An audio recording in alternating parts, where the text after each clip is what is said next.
So welcome. If n is a natural number, then 6n square plus 6n is always divisible by 11 அப்படின்னு கேட்குறாங்க. So natural number என்ன முதல்ல நம்ம எழுதுவோம். Natural numbers means 1, 2, 3, 4 போயிட்டே இருக்கும். நேச்சுரல் நம்பர் இப்போ அந்த ஃபார்முலா எடுத்துக்கிறேன். 6n square plus 6n. So natural number 1 first எடுத்துக்கிறேன். 1 இதில் சப்ஸ்டியூட் பண்ணுற பாருங்க. n இருக்கிற இடத்துல 1 போடுற பாருங்க.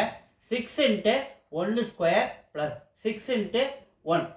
n இருக்கிற இடத்துல 1 சப்ஸ்டியூட் பண்ணுறேன். 1 ஸ்கொயர் 1 தான். அப்போ 6 கூட மல்டிப்ளை பண்ணால் 6.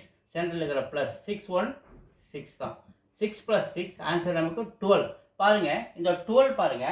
எதை இந்த ஆப்ஷன் ஒன்று ஒன்றா பார்க்குறேன். 6 ஒன்லி 6ஆல் டிவைட் ஆகும் தான். ஆனால் ஆன்சர் பிக்கு பாருங்க 6ஆலையும் டிவைட் ஆகும், 2ஆலையும் 12ஆலையும் இந்த நம்பர் 6ஆலையும் டிவைட் ஆகும், 12ஆலையும் இந்த நம்பர் டிவைட் ஆகும். அப்போ option B is the answer. Thank you.